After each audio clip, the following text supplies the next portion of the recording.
ನನ್ನೆಲ್ಲ ಸ್ನೇಹಿತರಿಗೆ ತರಗತಿಗೆ ಸ್ವಾಗತ.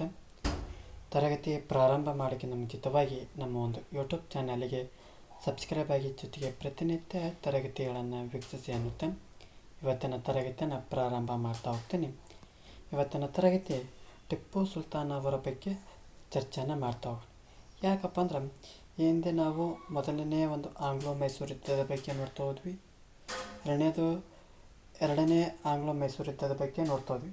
ಈ ಎರಡನೇ ಆಂಗ್ಲೋ ಮೈಸೂರು ಯುದ್ಧದೊಳಗೆ ಎಷ್ಟಾಗಪ್ಪ ಅಂದ್ರೆ 1781 ಪೋರ್ಟ್ ನೋವಾ ಎಂಬ ಕದನದೊಳಗೆ ಏನಾಗ್ತಾರೆ, ಅಲ್ಲಿ ಹೈದರ್ ಅಲಿ ಏನಾಗ್ತಾ ಹೋಗ್ತಾನೆ, ಆ ಬ್ರಿಟಿಷರಿಂದ ಏನಾಗ್ತಾನೆ ಸೋಲನ್ನು ಅನುಭವಿಸ್ತಾ ಹೋಗ್ತಾನೆ. ಜೊತೆಗೆ ತದನಂತರದ 1787 ಈ ಹೈದರ್ ಅಲಿ ಏನಾಗ್ತಾನಪ್ಪ ಅಂದ್ರೆ ಮರಣವನ್ನು ಹೊಂತಾನೆ. ಯಾವ ರೀತಿ ಅನಾರೋಗ್ಯದಿಂದ ಮರಣವನ್ನು ಹೊಂತಾ ಹೋಗ್ತಾನೆ. ಈ ಒಂದು ಯುದ್ಧವನ್ನು ಪೂರ್ಣಗೊಂಡಿರಂಗಲ್ಲ. ಹಾಗಾಗಿ ಈ ಒಂದು ಯುದ್ಧವನ್ನು ಯಾರು ಮುನ್ನಡೆಸ್ತಾರಪ್ಪ ಅಂದ್ರೆ ಟಿಪ್ಪು ಸುಲ್ತಾನ್ ಮುನ್ನಡೆಸ್ತಾ ಹೋಗ್ತಾನೆ. ಈ ಟಿಪ್ಪು ಸುಲ್ತಾನ್ ಮುನ್ನಡೆಸಿ ಕೊನೆಗೆ ಆ ಒಂದು ಯುದ್ಧವು ಮಂಗಳೂರು ಒಪ್ಪಂದದ ಮೂಲಕ ಏನಾಗ್ತೈತಿ ಒಪ್ಪಂದ ಆಗೋದನ್ನು ಕಾಣ್ತಾ ಹೋಗ್ತೀವಿ. ಇದಿಷ್ಟು ಹಿಂದಿನ ತರಗತಿಯಲ್ಲಿ ಚರ್ಚೆಯನ್ನು ಮಾಡ್ತಾ ಹೋಗಿದ್ವಿ. ಇವತ್ತು ಆ ಟಿಪ್ಪುವಿನ ಅವನ ಬಗ್ಗೆ ತಿಳ್ಕೊಳೋದಾದರೆ ಕೆಲವೊಂದು ಮಾಹಿತಿ ತಿಳ್ಕೊತ ಹೋಗೋಣ. ಆ ಬ್ರಿಟಿಷರನ್ನು ತನ್ನ ಒಂದು ರಾಜ್ಯ ವಿಸ್ತರಣೆಗೆ ನೀತಿಗೆ ಅಂದರೆ ಈ ಬ್ರಿಟಿಷರನ್ನು ತನ್ನ ರಾಜ್ಯ ವಿಸ್ತರಣೆಯ ನೀತಿಗೆ ಅಡ್ಡಿಪಡಿಸುತ್ತಿರುವ ಒಂದು ಶತ್ರುಗಳೆಂದು ಭಾವಿಸಿ ಅವ್ರನ್ನೇನು ಮಾಡ್ಬೇಕಂತಂದ್ರೆ ಓಡಿಸುವಂಥ ಗಂಭೀರ ಪ್ರಯತ್ನಗಳನ್ನು ಮಾಡ್ತಾ ಹೋಗ್ತಾರೆ. ಯಾರು? ಟಿಪ್ಪು ಸುಲ್ತಾನ್. ಈ ಬ್ರಿಟಿಷರು ಯಾಕೆ ಒಂದು ರೀತಿ ಅಡ್ಡಿಪಡಿಸ್ತಾರಪ್ಪ ಅಂದ್ರೆ ತನ್ನ ಒಂದು ರಾಜ್ಯ ವಿಸ್ತರಣೆ ಮಾಡಬೇಕಂತ ಒಂದು ನೀತಿಗೆ ಯಾರು ಅಡ್ಡಿಪಡಿಸ್ತಿದ್ರು ಅಂದ್ರೆ ಈ ಬ್ರಿಟಿಷರು ಅಡ್ಡಿಪಡಿಸ್ತಾಯಿದ್ರು. ಹಾಗಾಗಿ ಅವರು ಬ್ರಿಟಿಷರನ್ನು ತನ್ನ ಒಂದು ಶತ್ರುಗಳಂತ ಅಂದ್ಕೊಂಡು ಅವರನ್ನೇನು ಮಾಡ್ತಾ ಹೋಗ್ತಾನೆ ಓಡಿಸುವಂಥ ಗಂಭೀರ ಪ್ರಯತ್ನಗಳನ್ನು ಮಾಡ್ತಾ ಹೋಗ್ತಾರೆ. ಹಾಗಾಗಿ ತಮ್ಮ ಒಂದು ಕುಟಿಲ ನೀತಿಯಿಂದ ಏನು ಮಾಡ್ತಾ ಹೋಗ್ತಾರೆ, ಭಾರತೀಯ ರಾಜ್ಯಗಳನ್ನು ಕಬಳಿಸುತ್ತಿದ್ದಂಥ ಈ ಬ್ರಿಟಿಷರನ್ನು ಪರಮವೈರಿಗಳಿಂದ ತಿಳಿದು ಅವನ್ನೇನು ಮಾಡ್ತಾ ಹೋಗ್ತಾನಪ್ಪ ಅಂದ್ರೆ ಮುಂದೆ ನಮ್ಮ ಒಂದು ರಾಜ್ಯದಿಂದ ಬಿಟ್ಟು ಓಡಿಸ್ಬೇಕು ಅನ್ನೋದು ಯಾರ ಒಂದು ಗುರಿಯಾಗಿತ್ತಪ್ಪ ಅಂದ್ರೆ ಈ ಟಿಪ್ಪು ಸುಲ್ತಾನ್ ಗುರಿಯಾಗಿತ್ತು. ಯಾಕಪ್ಪ ಅಂದ್ರೆ ಈ ಭಾರತೀಯರ ಒಂದು ರಾಜ್ಯಗಳನ್ನ ಯಾವ ರೀತಿಯಪ್ಪ ಅಂದ್ರೆ ಒಂದು ಕುಟಿಲ ನೀತಿಯಿಂದ ಒಂದು ಚಾಣಾಕ್ಷತನದಿಂದ ಒಬ್ರಿಗೊಬ್ರು ಜಗಳ ಹಚ್ಚಿ ಅನ್ನೋ ಥರನ ಆ ರೀತಿ ಒಂದು ಬ್ರಿಟಿಷರು ಮಾಡ್ತಾಯಿದ್ರು. ಹಾಗಾಗಿ ಈ ಬ್ರಿಟಿಷರ್ನ ಏನಂತ ಕರಿತಾನಪ್ಪ ಅಂದ್ರೆ ಪರಮವೈರಿಗಳು ಅಂದ್ಕೊಂಡು ಅವ್ರನ್ನೇನು ಮಾಡ್ತಾ ಹೋಗ್ತಾನೆ ಭಾರತದಿಂದ ಓಡಿಸುವುದು ಆದ್ಯ ಕರ್ತವ್ಯ ಅಂತಂದು ಹೇಳ್ತಾ ಹೋಗ್ತಾನೆ. ಹಾಗಾಗಿ ತನ್ನ ಒಂದು 17 ವರ್ಷಗಳ ಒಂದು ಆಳ್ವಿಕೆಯೊಳಗೆ ನಿರಂತರವಾಗಿ ಯಾರ ಜೊತೆ ಹೋರಾಡ್ತಾನಪ್ಪ ಅಂದ್ರೆ ಬ್ರಿಟಿಷರೊಂದಿಗೆ ಹೋರಾಡ್ತಾನೆ. ಎಷ್ಟು ವರ್ಷಗಳ ಕಾಲ ತನ್ನ ಒಂದು 17 ವರ್ಷಗಳ ಆಳ್ವಿಕೆಯಲ್ಲಿ ನಿರಂತರವಾಗಿ ಆ ಬ್ರಿಟಿಷರ ಜೊತೆ ಹೋರಾಡ್ತಾನೆ. ಅವನು ಆ ಬ್ರಿಟಿಷರ ಸಾಮರ್ಥ್ಯ, ತಂತ್ರ, ಕುತಂತ್ರ, ಚಾಣಾಕ್ಷ ನೀತಿಗಳನ್ನು ಸ್ಪಷ್ಟವಾಗಿ ಅರ್ಥ ಮಾಡ್ಕೊಳ್ತಾನೆ. ಯಾಕಪ್ಪ ಅಂದ್ರೆ ಕೇವಲ ಅವನು 1 ವರ್ಷ 2 ವರ್ಷ 4 ವರ್ಷ 5 ವರ್ಷಗಳ ಈ ಕಾಲ ಯುದ್ಧ ಆಡಿಲ್ಲ.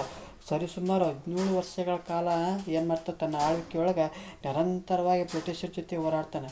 ಹಾಗಾಗಿ ಆ ಒಂದು ಬ್ರಿಟಿಷರ ಸಾಮರ್ಥ್ಯ ಆಗಿರ್ಬೋದು, ತಂತ್ರ ಆಗಿರ್ಬೋದು, ಕುತಂತ್ರ ಆಗಿರ್ಬೋದು, ಚಾಣಾಕ್ಷ ನೀತಿಗಳನ್ನು ಸ್ಪಷ್ಟವಾಗಿ ಅರ್ಥ ಮಾಡ್ಕೊಳ್ತಾನೆ. ಹಾಗಾಗಿ ಆ ಬ್ರಿಟಿಷರಿಗೆ ವ್ಯಾಪಾರದಲ್ಲಿ ನಷ್ಟವಾದಲ್ಲಿ ಅವರ ರಾಜಕೀಯ ಸ್ವಾಮ್ಯವನ್ನು ಕುಂದಿಸ್ತತಿ ಅಂತಂದು ತಿಳ್ಕೊತಾ ಹೋಗ್ತಾನೆ. ಯಾಕಪ್ಪ ಅಂದ್ರೆ ತನ್ನ ಒಂದು ಅನುಭವದ ನೋಡ್ತಾ ಹೋಗ್ತಾನೆ. ಅಂದ್ರೆ ಮೊದಲಿಗೆ ಆ ಬ್ರಿಟಿಷರಿಗೆ ವ್ಯಾಪಾರದಲ್ಲಿ ನಷ್ಟ ಮಾಡಬೇಕು. ಆಗ ಅವ್ರಿಗೇನಾಗ್ತೈತಿ ರಾಜಕೀಯ ಸ್ವಾಮ್ಯ ಕುಂದಿಸ್ತಾ ಹೋಗ್ತೈತಿ ಅಂತ ಅಂದ್ಕೊಂಡು ಅವ್ರನ್ನೇನು ಮಾಡ್ತಾ ಹೋಗ್ತಾನೆ ಬ್ರಿಟಿಷರನ್ನು ವಿರೋಧಿಸುತ್ತಿದ್ದವರನ್ನು ಏನು ಮಾಡ್ತಾ ಹೋಗ್ತಾನೆ ಸಂಘಟನೆಯನ್ನು ಮಾಡ್ತಾ ಹೋಗ್ತಾನೆ. ಜೊತೆಗೆ ಅವರಿಗೆ ಅವರ ಒಂದು ನೆರವನ್ನು ಕೇಳ್ತಾ ಹೋಗ್ತಾನೆ, ನೆರವನ್ನು ಅಪೇಕ್ಷಿಸಲು ಪ್ರಯತ್ನ ಮಾಡ್ತಾ ಹೋಗ್ತಾನೆ. ಯಾಕಪ್ಪ ಅಂದ್ರೆ ಬ್ರಿಟಿಷರಿಗೆ ಒಂದು ವ್ಯಾಪಾರದಲ್ಲಿ ಸಾಕಷ್ಟು ಲಾಭ ಇತ್ತು. ಹಾಗಾಗಿ ಈ ಒಂದು ವ್ಯಾಪಾರದಲ್ಲಿ ನಷ್ಟ ಮಾಡಿದಪ್ಪ ಅಂದ್ರೆ ಅವ್ರು ಆಟೋಮೆಟಿಕ್ ಏನಾಗ್ತಾರೆ ರಾಜಕೀಯವಾಗಿ ಹಿನ್ನಡೆ ಆಗ್ತಾ ಹೋಗ್ತಾರೆ.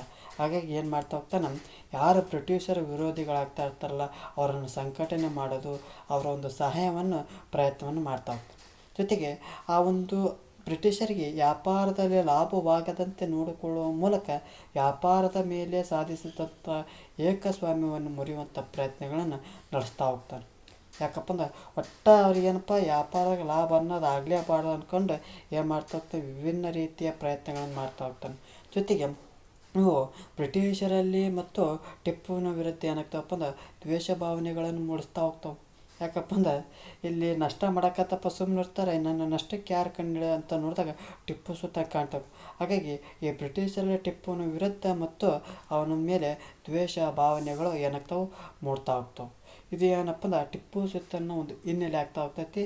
ಮುಂದಿನ ತರಗತಿಯೊಳಗೆ 3ನೇ ಆಂಗ್ಲೋ ಮೈಸೂರು ಯುದ್ಧದ ಬಗ್ಗೆ ಚರ್ಚೆಯನ್ನು ಮಾಡ್ತಾ ಹೋಗೋಣ.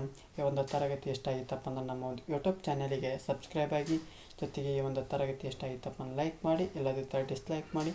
ಏನಾದರೂ ದೋಷಗಳು ಮತ್ತು ನಿಮ್ಮ ಒಂದು ಅಭಿಪ್ರಾಯಗಳನ್ನು ಕಮೆಂಟ್ ಬಾಕ್ಸ್ನ ಮೂಲಕ ತಿಳಿಸಿ ಅನ್ನುತ್ತಾ ಈ ಒಂದು ತರಗತಿಯನ್ನು ಮುಗಿಸ್ತಾ ಇದ್ದೀನಿ.